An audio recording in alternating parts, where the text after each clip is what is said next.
Jusqu'où seriez-vous prêt à aller pour obtenir le corps de vos rêves? Mon père mesurait nos pieds chaque jour avec sa fameuse règle dorée, et si jamais on dépassait les 3 pouces fatidiques, il nous recassait les os sans hésiter, persuadé que seules les femmes aux pieds de lotus avaient de la valeur. Il a bandé les pieds de ma sœur et les miens jusqu'à ce que des infections les rongent et qu'on doive nous amputer. Même là, il a tenté de convaincre les médecins de bander mes prothèses pour leur donner la forme qu'ils rêvaient, tandis qu'il forçait ma sœur à s'exercer à marcher sur ses moignons, là où ses orteils étaient autrefois. Chez nous, il n'y avait qu'une vérité. Plus les pieds d'une femme étaient petits, plus elle comptait. Mon père s'est donc juré que chacune de ses filles, moi comprise, aurait des pieds de lotus irréprochables. L'objectif ultime, c'était d'atteindre ces fameux 3 pouces d'or. Tout ce qui dépassait était considéré comme monstrueux. Il nous mesurait inlassablement, et à la moindre trace de croissance, il n'hésitait pas à briser à nouveau nos os. Papa n'a toujours eu qu'une obsession, la perfection féminine. Même pour maman, il s'acharnait tous les mois à mesurer ses pieds, déçu qu'ils fassent encore 4 pouces, malgré des années de bandage commencées toutes petites. Il l'a forcée à enfiler de minuscules chaussures brodées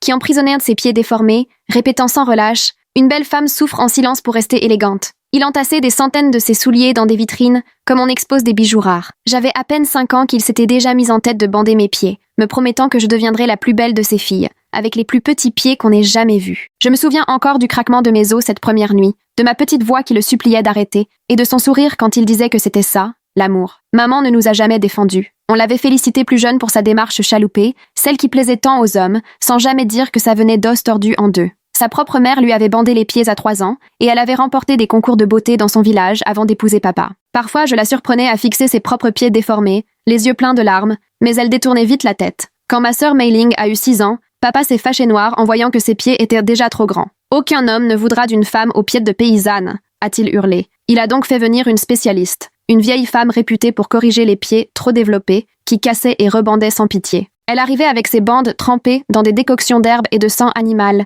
d'après des recettes anciennes. Mei Ling hurlait jour et nuit, la vieille serrait toujours plus fort. Papa lui rappelait à chaque gémissement « La beauté, ça se mérite ». Je lui tenais la main, nos larmes se mêlaient, ses ongles s'enfoncèrent dans ma peau à chaque craquement. Vivre dans cette maison, c'était passer son temps à être mesuré, comparé, évalué. Papa tenait des tableaux de nos pointures, il célébrait chaque millimètre perdu. Mes pieds ont fini par rapetisser à force de cassures et de bandages, jusqu'à toucher de justesse les 3 pouces. Papa a organisé une fête, proclamant que j'avais atteint la perfection du lotus doré. Mais plus mes pieds rétrécissaient, plus chaque pas devenait une torture. Marcher sur des os brisés repliés sous moi, mes orteils enfouis, l'os qui grinçait à chaque mouvement. Papa adorait nous exhiber devant ses amis, nous faisant retirer nos chaussures pour qu'ils admirent nos pieds minuscules. Tous acquiesçaient d'un air satisfait, affirmant qu'on ferait de parfaites épouses, que nos maris sauraient apprécier nos pieds de lotus. Un homme est même venu proposer un mariage arrangé, impressionné qu'à 14 ans, je chausse moins qu'un bébé. J'aurais voulu hurler que je n'étais qu'une enfant, que ce n'étaient plus des pieds mais des moignons mutilés,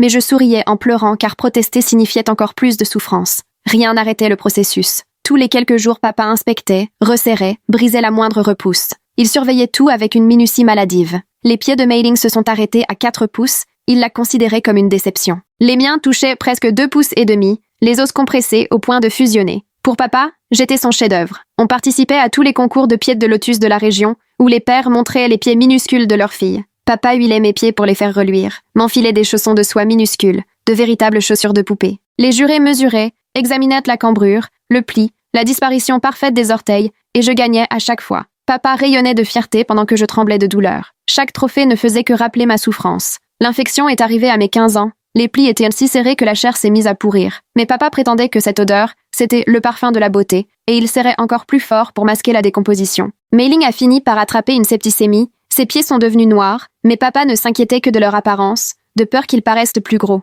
Un jour, je me suis effondrée lors d'un concours, l'infection avait envahi mon sang. Quand les juges ont voulu m'aider, ils ont débandé mes pieds et ont reculé, horrifiés. Sous la soie, il ne restait que de la chair morte, des os perçant la peau, les orteils totalement nécrosés. Ce qu'ils croyaient être des lotus dorés n'étaient plus que des membres à l'agonie. L'hôpital a dû m'amputer les 2 pieds sous la cheville. On m'a dit qu'une semaine de plus et j'y passais. Mei Ling a perdu la quasi-totalité de ses orteils. Ils ont découvert que les pieds de maman étaient tout aussi infectés après des décennies dans des chaussures trop petites. Papa, lui, suppliait les médecins d'épargner la tradition, arguant que sans nos pieds de lotus, nous n'avions plus aucune valeur. Même allongé sans pieds, il sanglotait non pas pour ma douleur, mais pour la perte de ma beauté, allant jusqu'à demander aux médecins de bander mes prothèses. Le tribunal a été effaré. Papa avait transformé une tradition oubliée en véritable torture moderne. Tout ça au nom de son obsession. Il avait sacrifié le corps de ses filles pour 3 pouces de pied, et j'étais déterminée à faire en sorte qu'il ne marche plus jamais. Le médecin m'a expliqué qu'il me faudrait des mois de rééducation pour apprendre à marcher avec des prothèses.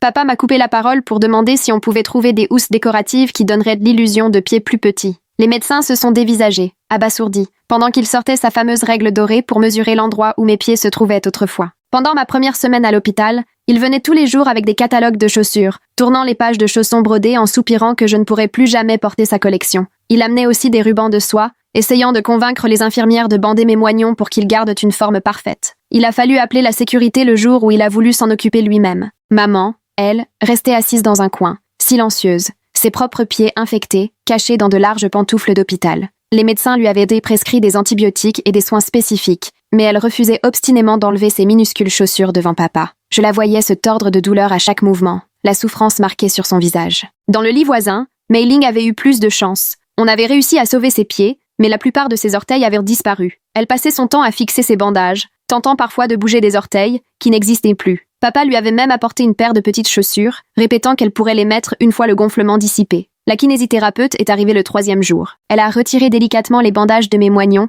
examinant la cicatrisation, mais papa s'est mis à critiquer l'amputation, prétendant qu'on avait laissé trop de chevilles et que cela me donnerait des jambes épaisses. Le visage de la kiné s'est fermé tandis qu'elle remettait les pansements en place. L'après-midi même, une assistante sociale est venue discuter avec nous de la situation familiale. Papa a monopolisé la parole, vantant ses valeurs traditionnelles et la manière dont il nous avait élevés, selon des critères de beauté bien précis. Il lui a montré des photos de concours de pieds de lotus, en exhibant fièrement mes trophées, tandis qu'elle prenait des notes d'une main tremblante. La semaine suivante, le spécialiste des prothèses est venu prendre les mesures de ce qu'il me restait comme membre. Papa rôdait dans la pièce, posant 1000 questions sur les options possibles. Est-ce qu'on pourrait fabriquer des pieds prothétiques plus petits que la normale? Est-ce qu'ils pourraient avoir la forme de pieds bandés? On ne pourrait pas ajouter une cambrure qui rappelle le lotus? À chaque interrogation, le visage du spécialiste se fermait un peu plus. Quand on m'a apporté la première paire de prothèses, papa a vite affiché sa déception. Les pieds étaient fonctionnels, de taille classique. Immédiatement, il a commencé à imaginer des modifications, griffonnant des modèles de caches décoratifs pour donner une apparence de pieds minuscules. Il est même allé jusqu'à contacter un artisan cordonnier pour créer des chaussures spéciales, capables de comprimer les prothèses. Réapprendre à tenir debout a pris des jours. Mon corps s'était tellement habitué à marcher sur des pieds déformés que la position naturelle me paraissait étrange. Papa ne cessait de critiquer ma posture, m'accusant d'avoir perdu ma démarche de lotus. Il mimait les petits pas chaloupés qui l'attendaient, les mêmes qui avaient brisé maman et tant d'autres femmes avant elle. Mei Ling, elle aussi, commençait la rééducation. Avec la plupart de ses orteils en moins, garder l'équilibre tenait de l'exploit. Mais papa s'obstinait à lui faire répéter la démarche traditionnelle, la forçant à avancer à petits pas et à se balancer, malgré l'absence de doigts de pied. Quand elle tombait, il la blâmait, disant qu'elle ne faisait pas assez d'efforts pour rester gracieuse. L'assistante sociale de l'hôpital est revenue avec une avocate du tribunal. Elles nous ont interrogés séparément, notant des années de souffrance et de maltraitance. Papa attendait dehors, arpentant le couloir en pestant contre l'ingérence de l'État et la perte des traditions. Quand elles ont vu maman, elle a d'abord tenté de le défendre, répétant les discours appris sur la beauté et le sacrifice. Mais tout a basculé quand elles lui ont demandé de parler de son propre bandage. Maman a lentement retiré ses chaussures, dévoilant des pieds si déformés que plusieurs infirmières ont préféré quitter la pièce. L'avocate a photographié les orteils qui se chevauchaient, les crevasses profondes rongées par l'infection, les os saillants sous une peau fine comme du papier. Maman s'est effondrée en larmes, avouant la douleur constante. Face à l'enquête, papa n'a rien voulu entendre. Il est revenu dès le lendemain avec une valise remplie de bandes de contention, annonçant qu'il avait trouvé un spécialiste pour guérir les pieds de Mei Ling. La sécurité l'a arrêté à l'ascenseur. Il criait qu'il avait des droits, qu'il voulait préserver la culture, qu'il élevait des filles précieuses. Les infirmières ont alors commencé à limiter ses visites. Il se glissait dans le service pendant les changements d'équipe, laissant des notes sur l'entretien de notre routine beauté. Un matin, je me suis réveillée et je l'ai surpris, tentant de me vernir les ongles de pied disparus, avec son éternel vernis rouge, persuadé que cette couleur donnait l'illusion de pieds plus petits. La rééducation avançait lentement. Chaque pas sur les prothèses me lançait une douleur vive dans les jambes. Après des années passées à marcher sur des os repliés, mon corps avait du mal à s'adapter. Papa nous observait, secouant la tête, jugeant ma démarche trop masculine. L'horreur de cette tradition, devenue une véritable torture moderne, est impossible à décrire. Cette règle dorée pour mesurer la souffrance, ces minuscules chaussures cachant la chair en décomposition. Un père capable de voir de la beauté dans les os brisés de sa propre fille. Il murmurait des remarques, me pressant de marcher plus délicatement. L'ergothérapeute travaillait avec nous trois. Maman devait réapprendre à marcher sans ses minuscules chaussures. Cela faisait plus de 30 ans que ses pieds étaient bandés, les muscles atrophiés, les os soudés dans des positions contre nature. Papa, lui, revenait sans cesse à la charge avec de nouvelles petites chaussures, exigeant qu'elle garde une allure élégante. Les progrès de Mei Ling le rendaient fou. Sans orteils, elle n'arriverait jamais à faire ces petits pas qu'il idolâtrait tant. Il accusait les médecins d'en avoir trop fait, soutenant qu'ils auraient dû traiter l'infection, mais préserver l'esthétique. Il venait avec des manuels médicaux, montrant des interventions alternatives qui, selon lui, auraient sauvé ses pieds de lotus. L'audience approchait à grands pas. Papa avait pris un avocat spécialisé dans la défense des traditions culturelles. Ensemble, ils préparaient une plaidoirie centrée sur la tradition et les droits parentaux. Il avait réuni des témoignages d'autres pères ayant bandé les pieds de leurs filles, même si la plupart remontaient à plusieurs décennies. Il avait préparé une présentation sur la place qu'avaient occupé les pieds de lotus dans l'histoire. Durant cette période, je l'ai surpris à plusieurs reprises au téléphone avec des membres de la famille. Il se plaignait que les médecins occidentaux ne comprenaient rien à la notion de beauté, cherchaient l'appui de vieilles tantes qui avaient elles aussi subi le bandage des pieds et leur demandaient d'écrire des lettres attestant de l'honneur que cette pratique aurait apporté à leur famille. Il est même allé jusqu'à contacter des musées pour essayer de se faire passer pour un défenseur du patrimoine culturel. L'hôpital était devenu notre refuge. Les infirmières nous avertissaient quand papa était dans les parages, histoire de nous laisser le temps de nous organiser. Elles nous ont appris à nous défendre, à oser dire non face à ces exigences. Mais effacer des années de conditionnement n'était pas simple. Lorsqu'ils nous ordonnaient de nous asseoir d'une certaine manière ou critiquaient notre apparence, il nous arrivait encore d'obéir machinalement, sans même y réfléchir. Un soir, papa est arrivé accompagné d'un photographe, déterminé à documenter notre transformation pour prouver que l'hôpital avait détruit la beauté traditionnelle. Il essayait de nous positionner, composer avec nos corps pour cacher les amputations et les pansements. Le personnel soignant a fini par intervenir, mais il avait déjà pris plusieurs photos. Le point de rupture pour maman, ça a été le jour où papa lui a apporté une nouvelle paire de chaussures, encore plus petite que les précédentes, faite pour comprimer un peu plus ses pieds déjà infectés. Quand il a tenté de les lui enfiler de force, elle a explosé. Non pas de douleur, mais de colère. Des décennies de souffrances contenues ont éclaté lorsqu'elle lui a lancé les chaussures à la figure, en sanglotant sur ses filles qu'il avait brisées. Il s'est mis à accuser l'hôpital de nous avoir monté contre lui, à reprocher au personnel de nous manipuler, de détruire l'esprit de famille. Il menaçait de nous transférer dans une clinique privée pour reprendre le contrôle. Après cette scène, l'assistante sociale a accéléré la mise en place des mesures de protection. Le jour où j'ai fait mes premiers pas seuls avec mes prothèses, papa n'était pas là. Le tribunal avait limité ses visites à des séances surveillées. Mais sa voix résonnait encore dans ma tête, me critiquant, pleurant la perte de ma démarche de lotus. La kinésithérapeute devait sans cesse me rappeler que marcher normalement n'était pas une défaite. Mei-Ling et moi avons commencé à consulter une psychologue. Elle nous a aidés à comprendre que l'obsession de papa n'avait rien à voir avec l'amour, mais relevait du contrôle pur. Nous avons découvert ce qu'était l'autonomie corporelle, la différence entre la valorisation d'une culture et l'abus. Chaque séance révélait de nouvelles couches de manipulation que nous avions intégrées comme allant de soi. Maman a fini par se joindre à nous. Son propre traumatisme d'enfance est remonté à la surface. Elle nous a raconté comment sa propre mère lui brisait les pieds à répétition, comment elle était félicitée pour avoir souffert sans broncher. Elle avait continué ce cycle parce qu'elle n'avait rien connu d'autre. Grâce à l'accompagnante, elle a commencé à s'affranchir de ce conditionnement de toute une vie. À l'approche du procès, le comportement de papa s'est encore détérioré. Il attendait devant l'hôpital, suivait nos véhicules de transport médical, laissait des paquets de minuscules chaussures à la réception et envoyait des lettres dans lesquelles il affirmait que nos ancêtres seraient déçus de nous. À chaque message, il se persuadait davantage qu'il n'avait rien à se reprocher, que la société refusait simplement de comprendre la vraie beauté. Le procureur nous a rencontrés pour préparer notre témoignage. Papa avait mobilisé toute une équipe de défense, dont des anthropologues qui plaidaient pour la préservation des traditions. Il se posait en victime de persécutions culturelles et affirmait que l'État s'en prenait à son héritage. Son avocat dressait le portrait du père dévoué perpétuant les coutumes familiales.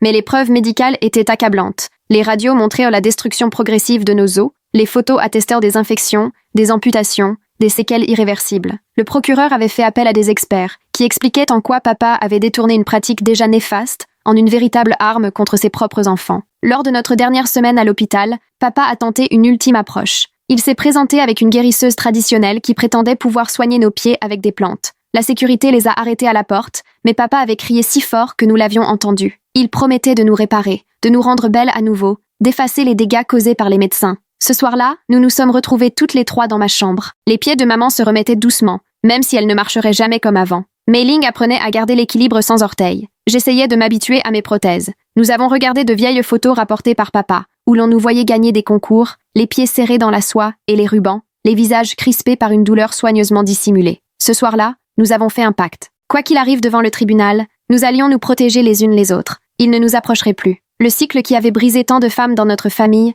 nous allions le rompre. En m'exerçant à marcher dans les couloirs de l'hôpital, chaque pas sur mes pieds artificiels était une victoire contre tout ce que papa avait cherché à nous imposer. L'histoire était loin d'être terminée. Papa avait encore des soutiens et était convaincu d'être dans son droit. Le procès serait difficile. La reconstruction prendrait des années. Mais pour la première fois, nous apprenions à tenir debout par nous-mêmes, même si certains de nos pieds étaient désormais faits de fibres de carbone et de titane. La vraie bataille pour notre liberté ne faisait que commencer. L'aile de rééducation s'était transformée en notre champ de bataille. Papa avait découvert les horaires de visite et se présentait à chaque séance surveillée avec toujours de nouvelles idées. Il apportait même des plans pour des prothèses modifiées censées forcer mes pieds artificiels à adopter la forme de lotus. Le prothésiste refusait d'y jeter un œil, mais papa semait des copies un peu partout dans la salle de rééducation. Mes premiers essais de marche attiraient des groupes d'étudiants en médecine, venus observer mes progrès pour leurs recherches sur les déformations extrêmes du pied. Un matin, papa s'est frayé un chemin à travers la foule, une valise à la main, remplie de minuscules chaussures spécialement confectionnées par une créatrice de poupées. Il tenait absolument à montrer comment les prothèses pouvaient être compressées pour y entrer, sans prêter attention aux protestations de ma kinésithérapeute, inquiète à l'idée que cela ruine mes chances de marcher correctement. Pour Mei Ling, la rééducation suivait un autre parcours. Privée de la plupart de ses orteils, elle avait développé une démarche sautillante bien à elle. Papa, obsédé, filmait chacun de ses déplacements et montait ensuite des vidéos où il ralentissait ses pas pour donner l'illusion du fameux Lotus Walk traditionnel. Il distribuait ensuite ces vidéos à la famille, en guise de preuve que le bandage avait finalement tenu ses promesses. Devant tout cela, l'hôpital avait renforcé la sécurité. Papa, inlassable, avait trouvé le moyen de rallier à sa cause certains membres de notre famille élargie. Mes tantes débarquèrent désormais lors des séances de rééducation, des femmes âgées dissimulant leurs pieds bandés dans de larges pantoufles, entourant Mei Ling et moi pour raconter comment leurs petits pieds leur avaient assuré un beau mariage et la prospérité. L'une d'elles, la grand-mère de Benji, m'a interceptée dans le couloir pour me dévoiler ses propres pieds, fière de me montrer ses os repliés et de me dire que ses orteils s'étaient désintégrés des années plus tôt. Elle m'a glissé dans la main des photos de son mariage, comment son mari la portait partout puisqu'elle ne pouvait pas marcher. Ça, c'était la vraie romance, a-t-elle insisté. Voilà ce qui faisait la valeur d'une femme. Après cette scène, la métamorphose de maman s'est accélérée. Elle a commencé à assister en cachette aux séances de rééducation, apprenant à marcher dans des chaussures normales pour la première fois depuis l'enfance. Le kiné a dû tout reprendre à la base, lui montrant comment fonctionnait réellement un pied. En découvrant qu'elle n'avait jamais su à quoi devaient ressembler les siens, maman en a pleuré. Papa n'a pas tardé à réagir à cette nouvelle indépendance. Il a vidé leur compte commun et engagé un détective privé pour documenter ce qu'il appelait l'abandon des valeurs traditionnelles. L'enquêteur nous filait jusqu'aux séances, prenant en photo les nouvelles chaussures de maman, preuve selon lui de sa trahison, et papa a rassemblé ses clichés pour alimenter la procédure de divorce. Pendant ce temps, l'équipe de prothésistes m'a concocté un programme d'entraînement sur mesure, dressant tout un parcours semé d'obstacles pour m'aider à retrouver mon équilibre. Papa est même allé jusqu'à s'introduire dans une séance, déguisé en agent d'entretien, pour répandre de l'huile sur les sols et me faire tomber, déterminé à prouver que je ne pouvais marcher sans la fameuse porte du lotus. Les caméras de surveillance ont fini par révéler son sabotage, l'hôpital lui a interdit l'accès, et il s'est alors posté de l'autre côté de la rue, jumelles en main, à noter scrupuleusement tous ceux qui entraient ou sortaient du service. Il dressait des listes détaillées de ce qu'il appelait les complices de la destruction culturelle. Infirmières, médecins, femmes de ménage, jusqu'aux agents de restauration, personne n'y échappait. Mei Ling, de son côté, souffrait de douleurs fantômes à l'endroit de ses orteils disparus. Les médecins nous assuraient que c'était normal, mais papa lui envoyait des lettres expliquant que ses pieds cherchaient à retrouver leur position bandée correcte, illustrant ses propos de schéma prouvant que la méditation pouvait ramener les membres fantômes à leur forme originelle. Mei Ling a fini par brûler ses lettres, mais les mots la hantèrent la nuit. Nos séances de thérapie ont mis au jour des blessures plus profondes encore. La thérapeute nous a aidés à comprendre comment papa avait utilisé l'histoire de notre culture comme une arme contre nous, nous montrant des articles sur l'abolition du bandage des pieds au début du XXe siècle pour expliquer les raisons de cette interdiction. Voir mon père sombrer de la sorte m'a brisé le cœur. Il rapportait des chaussures de poupée destinées à des prothèses, engageait des détectives pour surveiller sa propre famille, se déguisait en technicien pour piéger sa fille. Il avait ressuscité une pratique disparue en la tordant jusqu'à l'absurde, bien au-delà de ce qu'avaient subi nos aïeuls. Petit à petit, la famille s'est scindée. Les frères de papa le soutenaient, évoquant les pieds bandés de leur mère, brandissant des albums photos de générations de femmes aux pieds minuscules, comme s'il s'agissait là de notre fierté. Mais les cousins plus jeunes prenaient notre parti, horrifiés par ce que l'on faisait au nom de la tradition. Papa, obstiné, a contacté des historiens du monde entier spécialisés dans le bandage des pieds, espérant rallier des experts à sa cause. Plusieurs lui ont répondu, horrifiés, rappelant qu'à son apogée, cette pratique n'avait jamais atteint les extrêmes de papa, qui n'a vu là qu'une preuve de révisionnisme historique. La rééducation m'a permis de rencontrer d'autres amputés, qui racontèrent leur histoire de perte et de reconstruction, jamais par mutilation parentale. Papa a découvert ces groupes de soutien et s'est mis à déposer des brochures devant la salle, prétendant que la médecine occidentale avait détruit les canons de beauté orientaux. À force, les autres patients nous accompagnaient jusqu'aux séances pour nous protéger. Maman, elle, a demandé le divorce au bout de mon 2e mois de convalescence. L'avocat de papa a plaidé qu'elle était mentalement instable, corrompue par l'influence occidentale, présentant comme preuve des photos des nouvelles chaussures de maman, chaque paire un peu plus grande à mesure que ses pieds reprenaient en leur forme.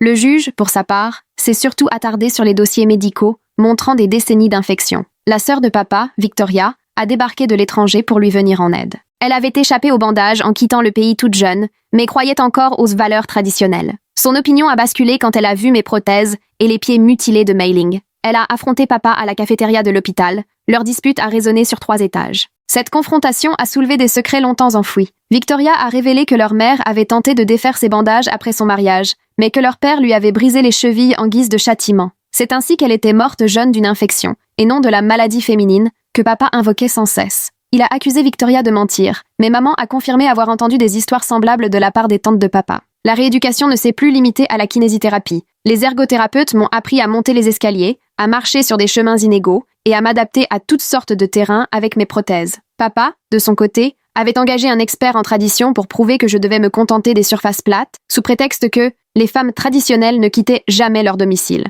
L'expert a quitté le projet dès qu'il a pris connaissance de mon dossier médical. Les progrès de Mei Ling ont vite inspiré d'autres patients. Sa volonté de marcher sans orteils est vite devenue une légende dans le service. Papa, bien sûr, a essayé de s'en attribuer le mérite, prétendant que sa discipline rigide lui avait forgé ce caractère. De leur côté, les soignants ont créé un mur des réussites pour célébrer les patients, tout en esquivant soigneusement la question de nos blessures. Les prothèses ont nécessité d'innombrables réglages, chaque essayage donnant lieu à des ajustements minutieux. Papa a même tenté de soudoyer les techniciens pour qu'ils me fabriquent des prothèses minuscules, offrant des sommes folles pour obtenir des pieds de lotus artificiels. Un technicien l'a dénoncé à la direction, ce qui a abouti à une interdiction d'approcher l'hôpital. Maman a découvert que papa collectionnait nos bandages usagés, qu'il avait entreposés dans une pièce transformée en sorte de sanctuaire, où il conservait aussi nos anciennes chaussures et des photographies de chaque étape du bandage. Elle a tout pris en photo pour le dossier du divorce, prouvant à quel point son obsession avait envahi la maison. Les réunions de famille sont vite devenues des affrontements. Les soutiens de papa se faisaient de plus en plus rares à mesure que s'accumulaient les pièces médicales.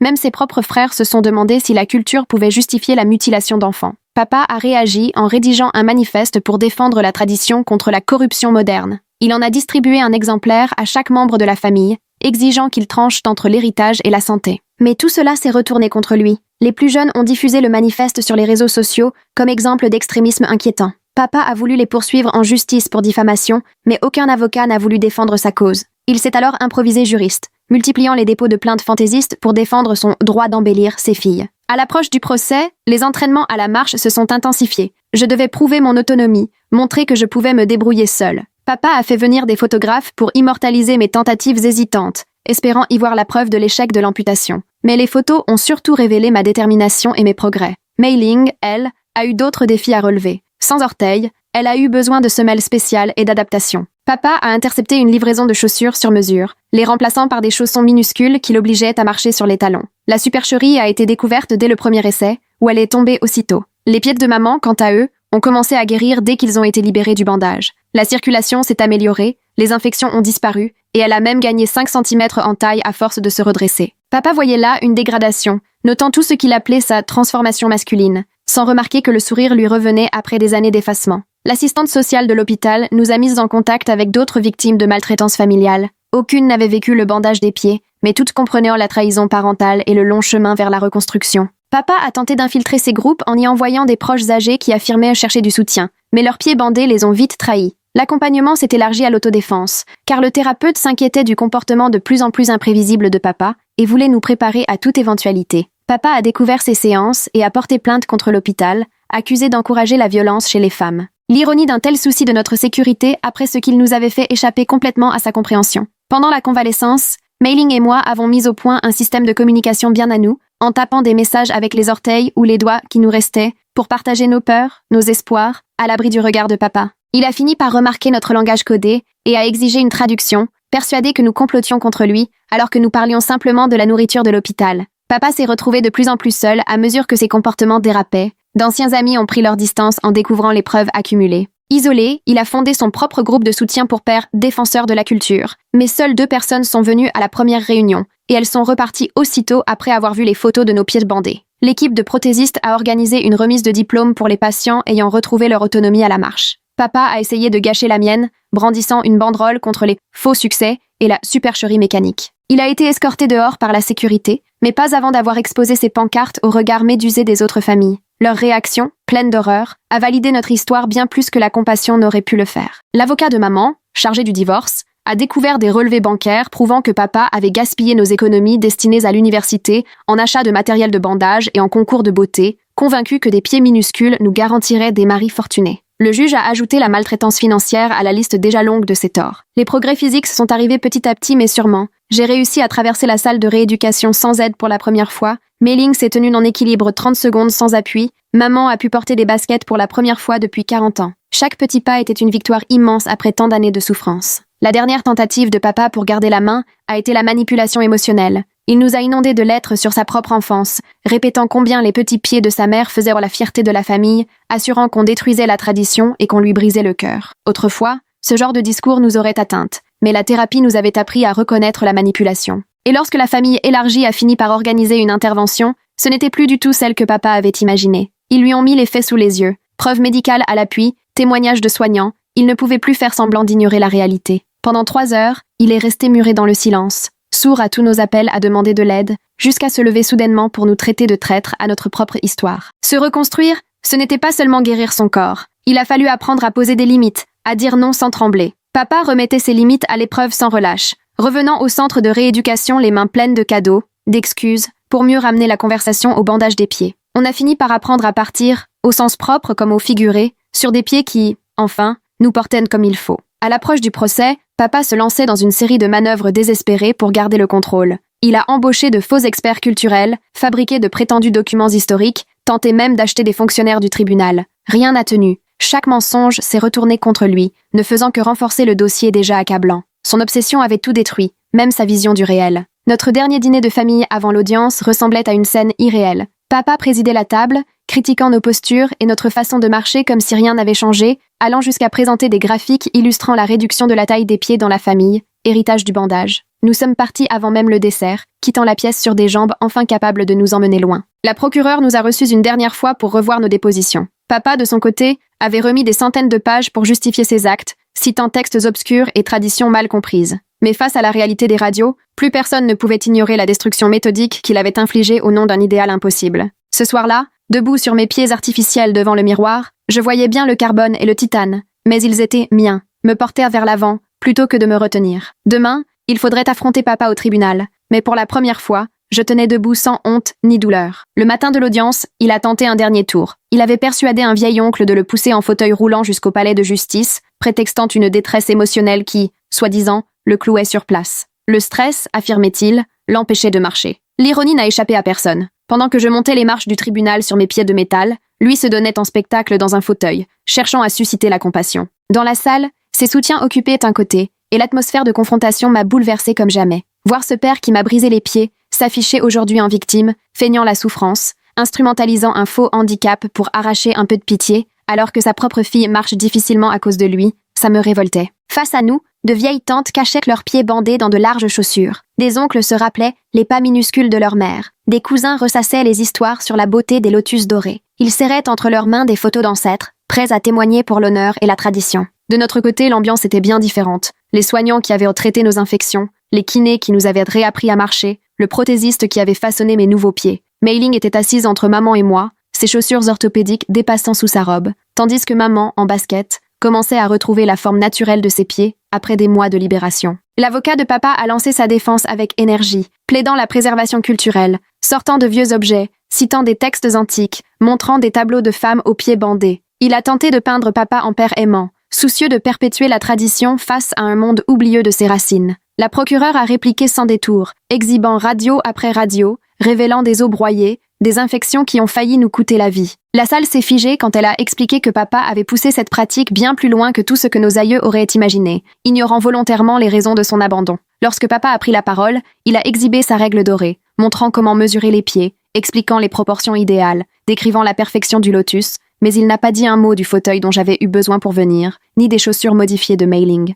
Les médecins ont été sans appel. Ils ont raconté les heures où j'ai failli mourir de septicémie, montré les photos de l'amputation, la chair noircie, les os déformés à l'extrême. L'un d'eux a affirmé qu'en 30 ans de carrière, jamais il n'avait vu des mutilations volontaires aussi graves. Papa, imperturbable, a accusé les médecins de ne rien comprendre à la culture, brandissant des lettres de femmes âgées, vantant leurs petits pieds, des témoignages de mariage heureux. Selon lui, tout cela avait été exagéré, qu'un bon traitement traditionnel aurait sauvé nos pieds en même temps que notre santé. Puis Mei-Ling s'est avancée, prenant appui sur ses pieds incomplets pour montrer qu'elle savait encore marcher. Papa la fixait, secouant la tête d'un air désapprobateur devant sa démarche bancale. Lorsqu'elle a évoqué la douleur de l'amputation de ses orteils, il a lâché, assez fort pour que tout le monde l'entende, que c'était une simple question d'esthétique. Le témoignage de maman a révélé toute une existence de souffrance cachée. Elle a retiré ses chaussures devant tout le monde, dévoilant des pieds qui, après des mois de guérison, ne ressemblaient presque plus à des pieds humains. Elle a raconté les nuits passées dans des chaussures minuscules, parce que, disait papa, la beauté ne dort jamais. Les infections soignées aux plantes faute de médicaments, les os brisés à nouveau dès qu'ils voulèrent se remettre à leur place naturellement. Papa l'a interrompue,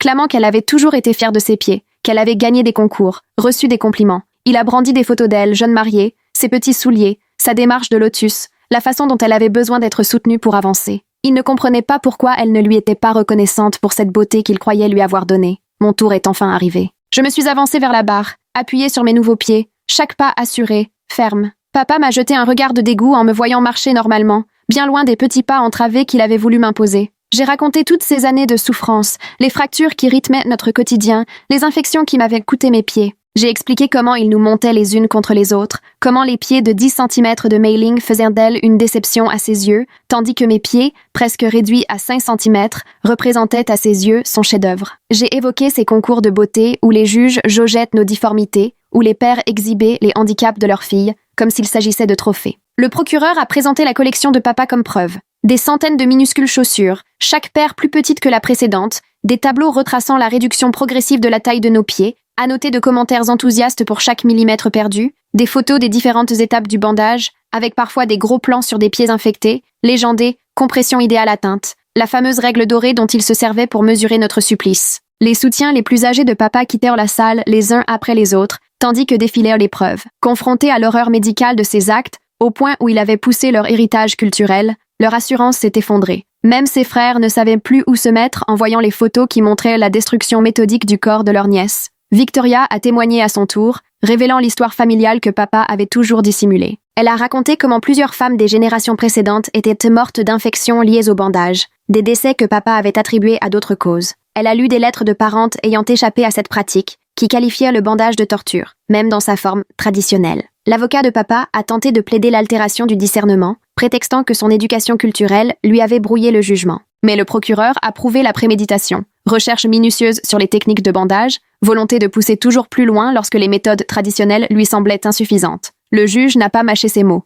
Il a demandé à papa s'il comprenait ce que signifiait la perte de mes pieds. Papa a répondu en expliquant comment on pouvait adapter des prothèses pour qu'elles ressemblent à des pieds bandés. Le juge a poursuivi en lui demandant s'il avait conscience que Mei Ling ne marcherait plus jamais normalement. Papa a proposé qu'avec des chaussures spéciales, elle pourrait donner l'illusion d'une démarche de lotus. Lorsqu'il a été interrogé sur ses éventuels remords, papa s'est lancé dans un discours sur la destruction culturelle, accusant le tribunal de participer à la colonisation occidentale des valeurs orientales, affirmant que les générations futures lui seraient reconnaissantes d'avoir préservé la tradition. Pas un mot sur notre douleur, pas la moindre inquiétude pour nos handicaps irréversibles. Le verdict est tombé sans tarder. Reconnu coupable sur toute la ligne, maltraitance, violence, mise en danger. Papa s'est levé pour clamer que le tribunal était illégitime, qu'aucune institution occidentale ne pouvait juger les pratiques culturelles orientales. Il a fallu l'arrêter, alors qu'il tentait de s'approcher de nous, brandissant sa règle dorée. La sentence est tombée, exemplaire, prison ferme, suivi psychiatrique obligatoire, interdiction définitive de nous approcher. Papa ne pourrait plus jamais s'approcher de nous. Il a crié qu'il ferait appel, emmené de force, toujours agrippé à sa règle dorée, répétant que nous étions parfaites avant que les médecins ne nous gâchent. À la sortie, ces derniers soutiens nous attendaient avec des pancartes pour défendre la tradition. Mais en me voyant marcher avec mes nouveaux pieds, en voyant Mei Ling avancer prudemment et, pour la première fois, les pieds de maman chaussés normalement, leurs slogans se sont éteints. Ils se trouvaient face à la réalité, nos pieds enfin libérés. La famille s'est alors déchirée. Ceux qui avaient soutenu papa se sont éloignés, honteux d'avoir fermé les yeux, tandis que les plus jeunes nous écrivaient pour demander pardon et nous témoigner leur soutien. Victoria est devenue notre plus grande alliée, s'engageant pour dénoncer les violences cachées derrière la tradition. Nous sommes retournés à l'hôpital pour continuer notre suivi. Les couloirs où papa rôdait autrefois nous semblaient cette fois accueillants. Le personnel médical, témoin de son harcèlement, a fêté le verdict avec nous. Le prothésiste m'a présenté de nouveaux pieds, plus solides, plus performants. La rééducation a repris avec un souffle nouveau. Sans l'ombre de papa, mes progrès ont été fulgurants. Ma démarche s'est fluidifiée, mon équilibre s'est affirmé, j'ai repris confiance. Le kinésithérapeute a décollé toutes les photos que papa prenait de mes essais laborieux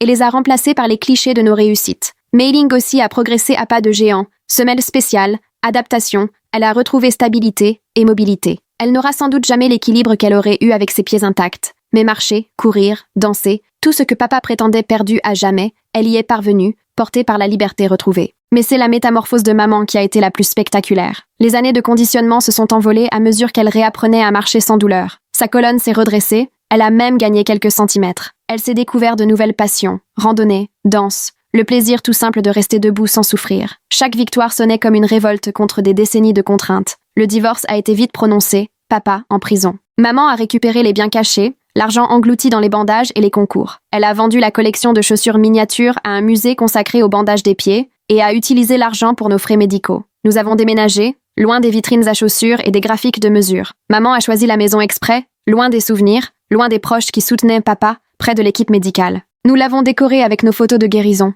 à la place des trophées d'autrefois. Les lettres de papa, d'abord hebdomadaires, parlaient de traditions à préserver même derrière les barreaux, de ses enseignements auprès des autres détenus, de sa stratégie d'appel. Nous les avons toutes retournées sans même les ouvrir. La prison a fini par les bloquer, après qu'il eut enfreint le règlement. Quelques membres de la famille ont tenté une réconciliation, apportant excuses et cadeaux, mais rien ne serait plus jamais comme avant. Nous avons accueilli celles qui étaient sincères, qui comprenaient vraiment la gravité de ce qu'elles avaient vu. Mais d'autres arrivaient avec des sous-entendus, laissant entendre que nous avions exagéré, que papa n'avait que de bonnes intentions, que la tradition avait son importance. Avec le temps, on a appris à couper court à ce genre de discussion. La guérison ne s'est pas limitée à l'aspect physique. Nous avons découvert des activités qui auraient été impensables avec des pieds bandés. Je me suis inscrite à un club de randonnée, parcourant des sentiers qui auraient signé ma condamnation avec des pieds de lotus. Mei Ling s'est initiée aux arts martiaux, puisant équilibre et force dans le mouvement. Maman, de son côté, a appris à conduire, n'ayant plus besoin de dépendre des autres pour ses déplacements. Les prothèses sont devenues une extension de moi-même. Il m'arrivait de les décorer, non pas pour masquer leur fonction, mais pour la mettre en valeur. Là où papa voyait une source de honte dans des pieds de taille normale,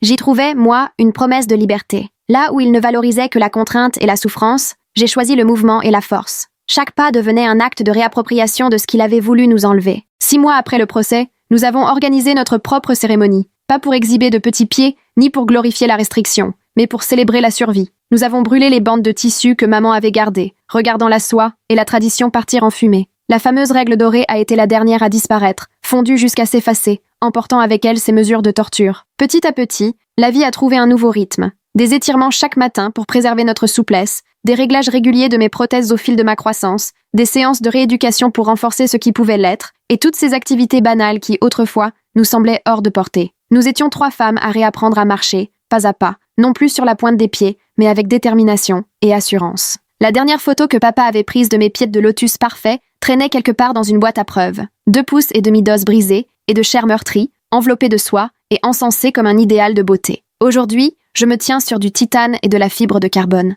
Chaque pas que je fais me porte bien plus loin que ces pieds mutilés n'auraient jamais pu le permettre. Désormais, la seule mesure qui comptait, c'était la distance parcourue, toujours vers l'avant. Jamais nous n'avons évoqué l'idée d'aller voir papa en prison. Il n'y avait rien à ajouter à l'homme qui pleurait la perte de pieds minuscules pendant que ses filles réapprenaient à marcher. Il avait préféré la tradition à la famille, la beauté à la santé, le contrôle à l'amour. Nous, on a choisi la guérison, la liberté, des pieds qui servaient enfin à marcher. Notre histoire ne s'est pas terminée par une confrontation spectaculaire, mais par toutes ces petites victoires du quotidien. Maman qui va au marché dans des chaussures confortables, Mei Ling qui danse à un mariage de famille, moi qui arpente les sentiers de montagne avec mes pieds artificiels. 3 femmes qui ont survécu aux pieds de lotus et qui, enfin, tracent leur propre chemin. Merci d'avoir partagé ce récit avec moi. On se retrouve à la prochaine.